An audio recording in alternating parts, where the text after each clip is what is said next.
Good morning, everybody. Thank you for having me here. I apologise. Obviously, I'm going to talk in English. I'm afraid I speak no Latvian, and I have no idea what anybody has said so far. So hopefully, I'm going to agree with everything and not repeat everything. I hope that you will understand my content for the next 20-25 minutes, and I'll be happy to take some questions at the end of that time. So, the future of work. Today, across the world, there are more than 200 million people unemployed.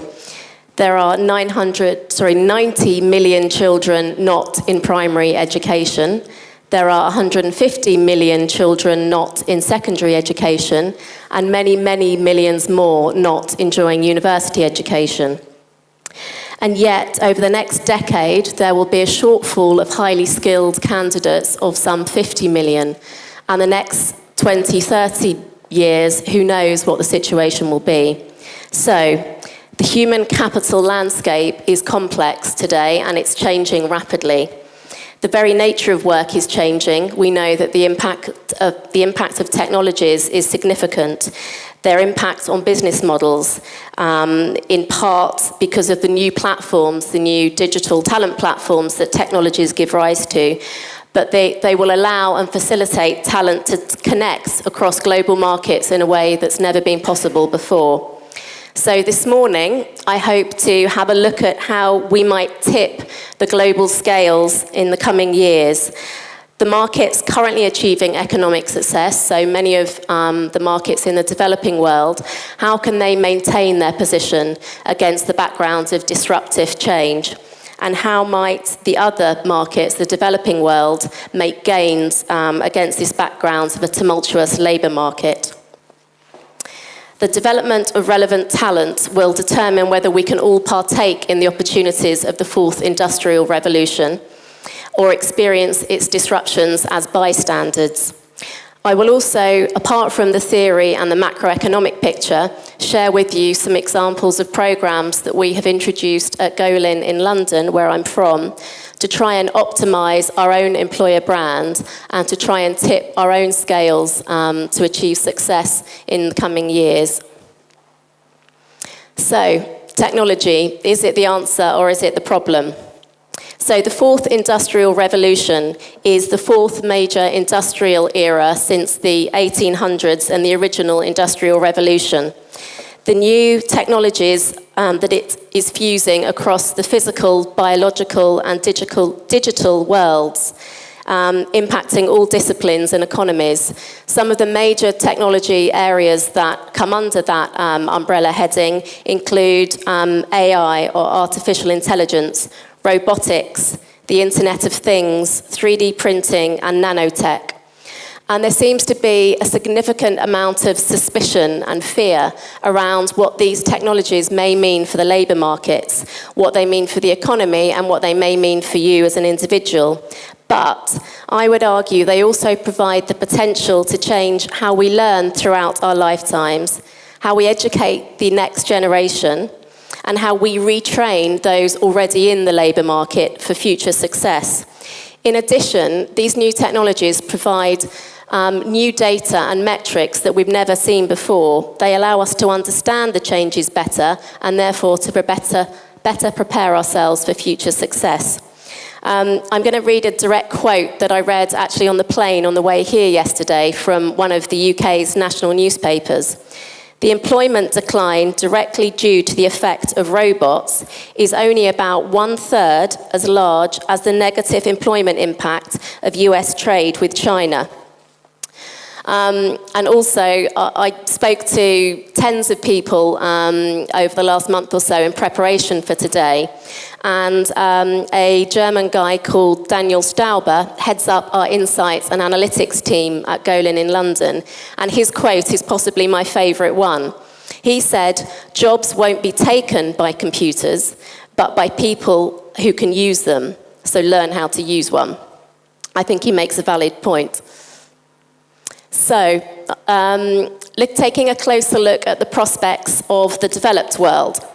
There is currently an unrelenting focus on today's students, on millennials and the generation after them. And most of our investment in education is aimed at those under 25 or even under 20. However, if that focus continues, that could be disastrous for the developing world, given that our economies are ageing. So, I argue, of course, that we must focus on preparing our young people for the world of work. I'm not suggesting we stop investing in them altogether, but my message here is that human capital investment must continue building the potential of the population above age 25, or risk, on average, neglecting 58% of a nation's total talent, which is clearly a significant number. So my key message here when we think about the developed world is that there is an imperative to maximise the employment potential throughout an individual's entire life cycle. I'll talk a little more about diversity and inclusion a little later on, and some of the work that we've done in that area. But firstly, I want to underline the point about reskilling through the use of a case study. This lady is Claire Jones. She enjoyed a very successful career as a marketing director for some very big brands for many years. And then in her mid-40s, she was made redundant from her permanent role. She took some time out. She's a single mum, so she spent some time with her teenage daughter, helping her through her exam period, which was a really valuable family time. She did a little bit of consulting and freelancing, but when she chose to come back to the workforce, she saw that things had changed significantly, and she no longer had the breadth of options that she once did earlier in her career.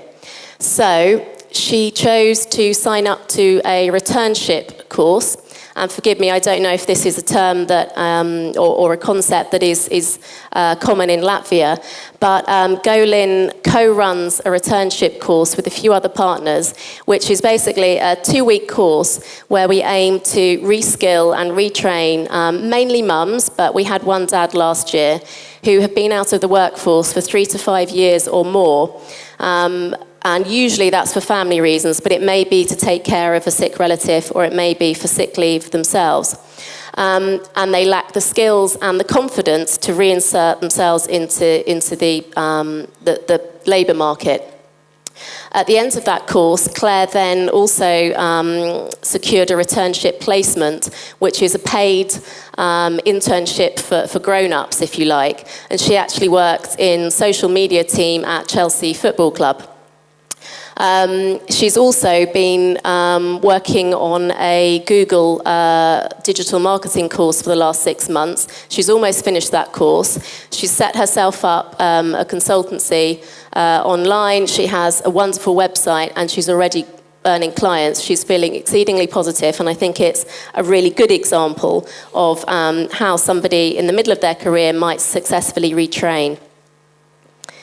So, I think as important as upskilling will be the removal of unconscious bias across the workplace. This is something that's kind of very prevalent in the UK and the US at the moment. There's a big focus. I don't know how front of mind it might be in Latvia, but obviously there's a definition you can read there for yourselves. It's the difference between the way that we consciously organise our lives and the decisions that we make, and the really, really deep-seated prejudices, the unconscious biases that we may have. And in this context, it's how that might affect our recruitment decisions and how we run our businesses. So I believe the most important way to start removing some of those biases in business is through widespread training, and it has to start from the top down. If you engage your leadership and open their eyes, then naturally there follows changes in strategy and processes to support the removal of these unconscious biases. So, for example, it may be when you receive CVs for a job application that you remove the name of the individual, which could give away their ethnicity and their gender, or you might also remove their academic qualifications, again removing associated biases. So take a closer look again at equaling the playing field for women in the workplace. Now, there is clearly a big impetus here for governments and for public policy.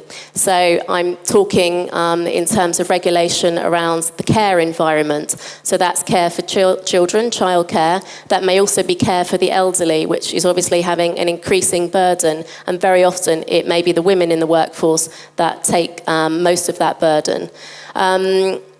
It's looking at an equality of parental leave, again giving men the opportunities to spend as much time looking after the children in the early years as women.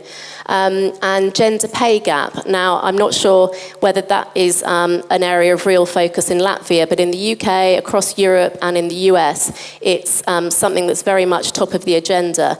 In the UK at the moment, we have a gender pay gap of around 18-19%, and that is reducing, but it's reducing very slowly. And there are obvious implications for the economic productivity of a nation if half of your workforce are underpaid and therefore being underutilised. But there is a massive opportunity here for the private sector, for businesses and organisations to play an active role here. And I'll talk about some of the ways that we've done that next. So this was a short video, summary video, that we put together for International Women's Day a couple of months ago, just summarising some of the new and existing family-friendly policies that Golin adheres to. This is our CEO, Matt Neal. Okay, that doesn't work. On the critical issue of gender equality, many agencies just simply want to talk. At Golin, we don't, we act. So here are some of the exciting policies that we're announcing today. We will improve promotion opportunities for parents and flexible workers. We'll encourage and support our Golin dads to take parental leave and share the caring load.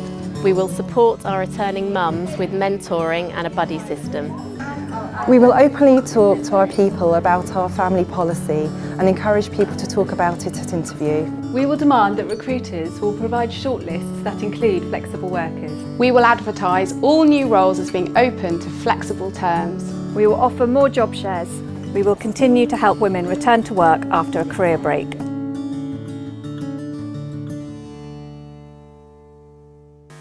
And I think actually one point to make there is it's very important to us that we have gender equality at Golin and that we make sure that the opportunities are there for families and fathers. But actually, our workforce is very young. It's made up predominantly of millennials.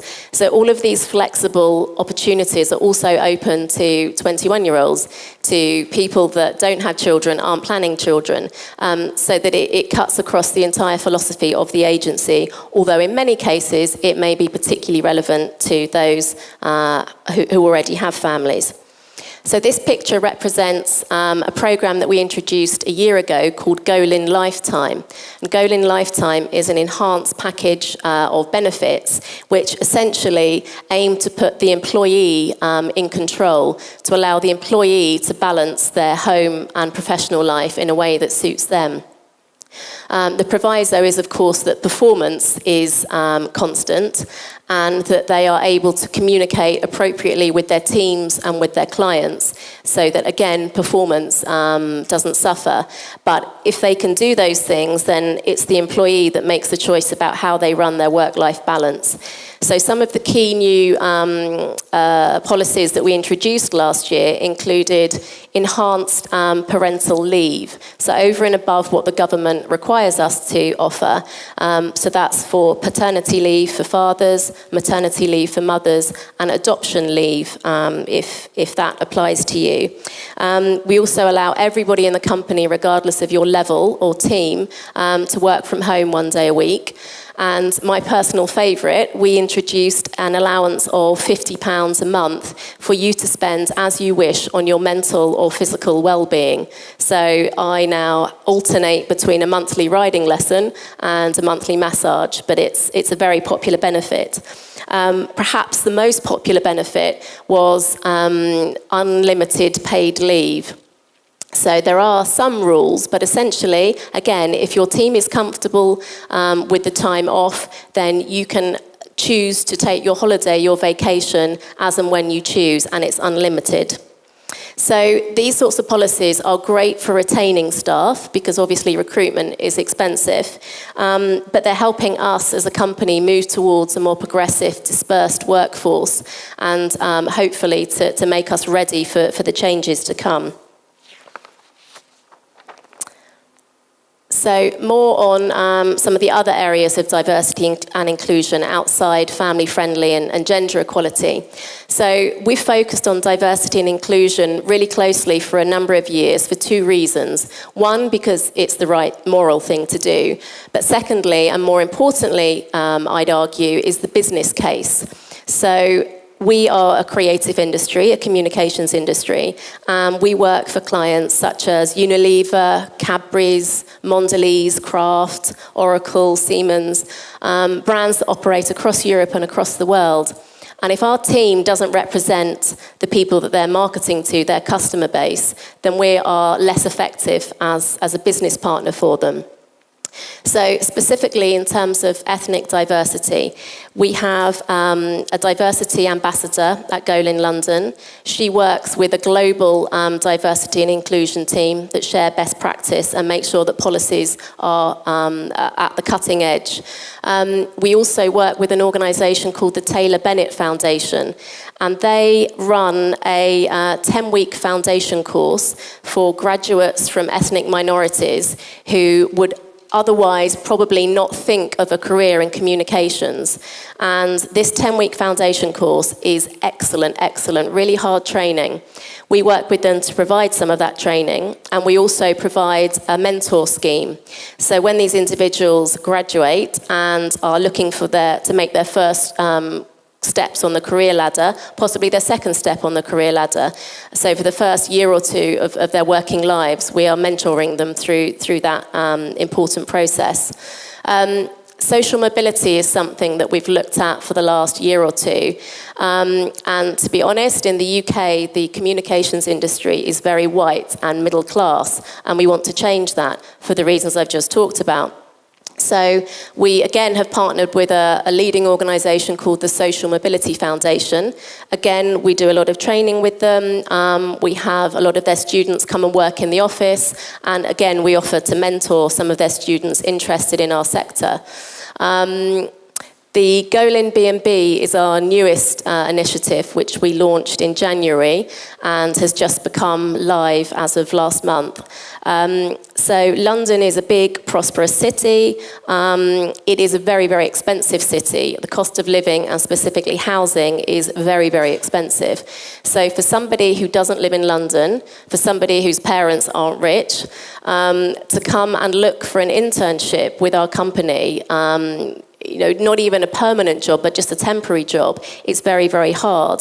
So to make sure that the best candidates weren't ignoring the opportunity because of the housing costs, Golin B&B, which stands for bed and breakfast, means that we pay for the first month of accommodation in a flat share, and then thereafter we give them a loan for the rest of their accommodation. We also provide them with a buddy, so somebody to help them figure out which part of London, how to turn on water and gas and electricity, and all of those things that are really confusing in a new city. And then finally, the internship is the internship with a difference. It's in its second year in the UK. It's also, it started in the US. They're now on their third intern, and we have interns in Asia as well. It's essentially, we're looking for unconventional, different, diverse candidates. And because we're a creative industry, we want them to broaden their horizons. So we pay for them to have a 2-month life adventure, which typically involves traveling around the world. They have to pitch us a really compelling idea, but then we pay for them to go off for 2 months. They do some marketing for us and some content while they're there, and then they come back and have the more conventional internship in the office. Obviously, the upside for the individual is, wow, what a great opportunity. But for us, that individual is more motivated, and because of their life experiences outside of business school, hopefully they're more creative for us as a business. Just a short video to illustrate the point. No, sorry, I've mucked that up, haven't I?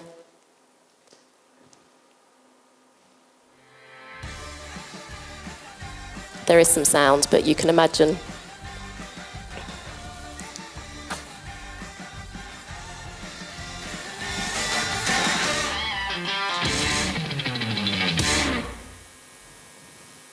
Unfortunately, you can't apply now because we've just chosen this year's successful candidate, who is a guy called Leslie, who comes from Birmingham in the Midlands, and he was a maverick, a rebel. He dropped out of school, but he found karate and martial arts, and that was something that enabled him to focus, and he learnt discipline, turned his life around, and now he's just finishing a marketing degree. And then in July, he is going to be going to Norway and Denmark and Latin America to visit some of the happiest countries on the planet, according to the UN Happiness Report. There is then an alternative happiness report, I think, called the Happy Planet or the Living Planet, which looks at measures of happiness that aren't associated with economic success, but more about the individual. And then he's going to compare the two views and hopefully bring back some interesting creative insights to Golin. So let's have a look at the necessary new approach to learning to succeed in the future world of work. So there are obviously a constantly evolving mass of digital learning platforms available that enable high quality and low cost and increasingly personalised learning solutions. The World Economic Forum's recent New Vision for Education report details how digital learning platforms increasingly cover the entire life cycle of learning needs. So right through from children's learning apps and gamified learning, through to online university courses, through to casual adult upskilling, the sorts of courses that Claire Jones engaged in, for example, through to very formal technology-enabled on-the-job training. So technology is not the problem, it is very much part of a learning solution and part of the opportunity. But it's not just about technology. Technology is going to be huge, of course, play a massive role in the fourth industrial revolution. However, I'm not suggesting that all new talent should move into the STEM categories, which are science, technology, engineering, and maths. There's a lot of recent research that also shows, reassuring for me, that basic training in technology competence, in asking the right questions, in interpreting data and using the technology, critical thinking, for example, and skills that will enable individuals to live purposeful and healthy, balanced lives will also have a major place in the future of work. Creativity, collaboration, non-cognitive skills are not going to go away. So this, as I say, reassuringly, makes obsolete a previous notion that there's a dichotomy between humanities and science. It's not the case. So if we look at the role that data can play in the future of work, so the next 12 to 18 months are relatively easy to predict the sorts of roles and the trends that we're going to see. Beyond that, we can't say for sure what the jobs of tomorrow will look like. So in order to prepare for the future, I suggest that businesses need to make sure they have an incredibly diverse skill set and economies too, in order to succeed. So, useful to this debate is an understanding of just how transferable some of those skills might be. So if, for example, you work in the financial services and you're running a financial services organisation and you need a data analyst, but there is a lack of skilled talent, I would suggest that you could also source new talent in consumer industries or retail industries where there's significant overlap of skills and possibly just a small amount of investment in retraining. That will increase your talent pool and hopefully reduce time to hire as well. Now, LinkedIn, one of my favourite platforms of recent years, they have 430 million users or members globally, and they're all recording their skills that they acquire over their working lives, which makes for a fabulous database of information and insights, and it gives unique profiling information about the skills diversity of each country and each market. And data that LinkedIn shared with the World Economic Forum recently suggests that France and Switzerland have a considerably more diverse skills pool in their workforce than Romania and even the UK, for example. So we're in trouble. So understanding human capital at the skills level is crucial because formal academic qualifications are often meaningless, and job titles also change from company to company and market to market. So it's the skills that we need to look at first. So in the long term, countries and organisations can build resilience to these labour market disruptions by increasing the diversity of their skills base and by being willing to invest just a relatively small amount in upskilling and reskilling. I would also argue that businesses need to stop thinking of themselves as a consumer of ready-made, packaged human talent, and rather they need to start working far more closely with government, education and policymakers in partnership to make sure that collectively everybody is ready for the opportunities and the challenges that are coming. So, 60%, 65% of today's primary school children will work in occupations that don't exist today, which is quite a sobering insight. But there is one major trend that we are confident will have an impact for a very, very long time to come, and that is the gig economy or the freelance economy. In the US, for example, it is estimated that between 1.8 and 2.6% of the economy today is made up of the gig economy. And this quote I find amazing, staggering. So recent research by one Harvard and one Princeton economist suggests that the growth in the US economy between 2005 and 2015, which equates to 9.4 million jobs, they suggest that that growth is entirely due to alternative work arrangements or the gig economy, which I find staggering. I kind of inserted the word nearly all because I can't quite believe it, but it shows just how important the gig economy is and that it's unlikely to be going away. Another major theme and trend is around flexibility and job design. So I believe that enlightened, progressive employers that will be successful in the years to come, need to leave behind the traditional 9 to 5, Monday to Friday job design. For most jobs, I don't think it's necessary or indeed the most productive structure in order to get the most and the best performance out of your individuals. Crucially, it's not what staff want or expect. And although I've already said that millennials are not the only important slice of the segment of the workforce, millennials particularly expect more balance and social purpose. Introducing flexibility and alternative job designs can be complex. It is change management after all. So you will need to be brave. You will need to pilot things. You will need some trial and error. But I would encourage you to look for best practice, to look for case studies, to talk to people, to talk to your teams, to engage with your teams, to survey them and to see what it is that's most important to them. And just to be brave. It is very, very powerful for your employer brand and for retention. For example, in the last 12 months, we ran a team of 150 in London, and all of our mums who have gone on maternity leave in the last 12 months, 100% of them have returned to us, which I believe is due to a lot of these policies, and that's probably about 6 or 7 or even 8% of our workforce, and that wasn't the case 5 years ago, for example. We also like to lead by example, so our managing director, Bibi Hilton, back in February, featured in a top 50 list in one of our major business publications called Management Today, which is the part-time power list, and it is part of an effort to try and change culture and perception that somebody that works less than full-time cannot be successful and is not contributing at 100%. So Bibi was one of the top 50 in the UK, received a lot of profile, and as I say, is leading by example.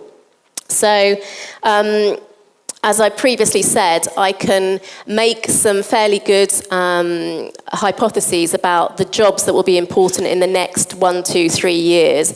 Beyond that, there's still a lot of guesswork. However, I am going to attempt to talk through a few of the key roles that I think will see huge growth and opportunity in the next few years. So, coding and computer programming. Really commonplace, many organisations insisting that everybody at least learns to code. It is important and it's not going away. But I have read recently one interesting hypothesis that actually, because it's becoming so commonplace, that there's almost a commoditisation of coding, and actually that its value and the salary that you can command will reduce. So anybody in coding or computer programming should perhaps diversify and think what the next generation of programming might be. AI is obviously huge and important, and I think often the thing that evokes most fear in people. But I believe it's going to drive efficiencies and change the way we work. It's not going to take jobs wholesale from humans. For example, if we look at some of the AI content generators, so there are US news sites that are using AI to generate fact-based stories. That's interesting, but what they're not able to do is generate the analysis and the creativity. So tools like Siri and Amazon's Echo, they're now hiring poets and copywriters to give that human edge. So AI isn't quite taking over the world just yet. Branded content, so we do a lot of content, branded content for clients. But this is a huge area of growth.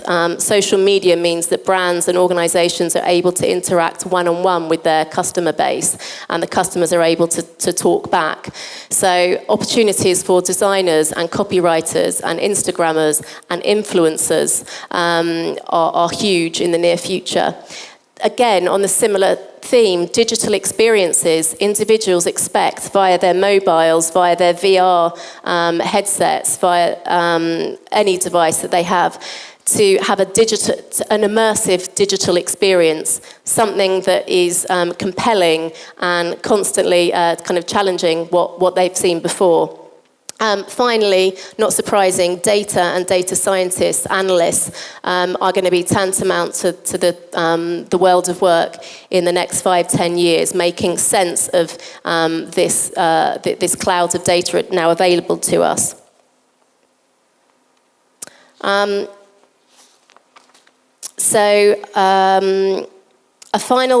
A final look at the way in which technology is exerting a major influence on the future labour markets would be digital talent platforms, such as LinkedIn, which I've already alluded to, but also to platforms, you probably can't see this too well, but Uber and care.com. So the care sector, obviously, with ageing populations, is massive.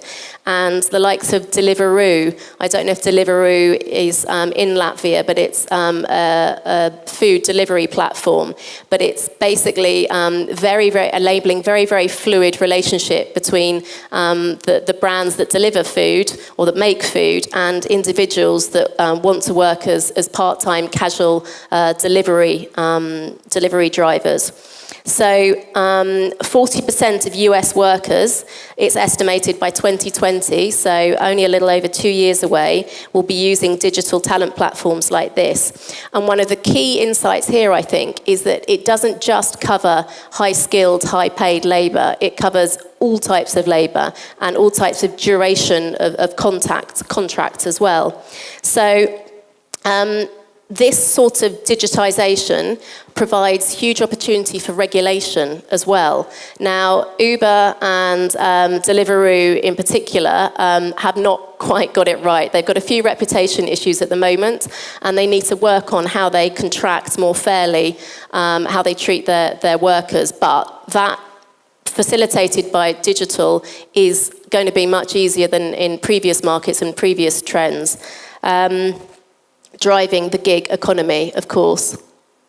So I'm not an educational expert, evidently, but the amount of research that I've conducted over the last few weeks for today has led me to make a few conclusions about what education may usefully look to change in the coming decades, and how it can work more closely with businesses and policymakers to be ready for these changes.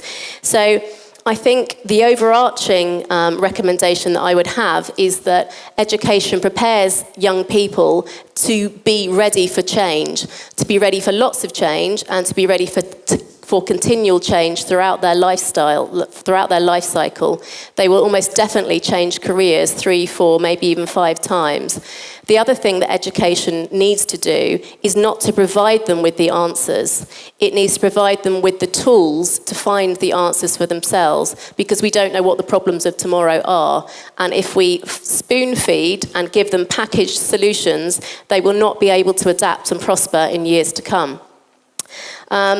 The final thing is they must have an appetite for lifelong learning and intellectual curiosity, because, as we've established, they're going to need it for the long run. But for somebody with a humanities background in the creative industries, the good news is, as I've discussed, it's not just about STEM subjects and science and maths and programming. There is still a massive need for creativity and the cognitive skills as well. So I've reached the end, and it looks like everybody's still awake. These are my children. Sebastian is 7, and he wants to be a footballer. And Ava is 5, and she wants to ride horses. Now, possibly they will both realise their dreams, but it's more likely that they will end up in professions that don't yet exist today. So, the statistic there that 35% of global human capital today is currently undeveloped, that's massive. Obviously, that's over a third. And that may be due to lack of learning, it may be due to lack of employment opportunities. But that's a massive proportion of the global economic potential. Education is disconnected from the skills that we need, as I've just discussed. Education systems are also front-loaded, focused purely on those of school age today, and that must change. But on a positive note, technology is not the problem. Technology is part of the solution. It provides an opportunity both in terms of learning and employment. For workers, technology is increasing access to employment and to form new client-provider relationships in the gig economy. For employers, digital labour markets are expanding access to fresh talent. Legislators need to develop agile, thoughtful and forward-thinking governance to manage and to prosper from the new labour markets. Businesses will need to be part of designing a new social contract in partnership with educators and policymakers. They need to rethink their role as consumer of ready-made human capital. And companies will need to rethink of jobs as bundles of skills. And they need to invest in lifelong learning for the staff of today and tomorrow to reskill and upskill their existing employees. The future, I would argue, is full of promise for those who are enlightened enough to embrace change and to collaborate. Thank you.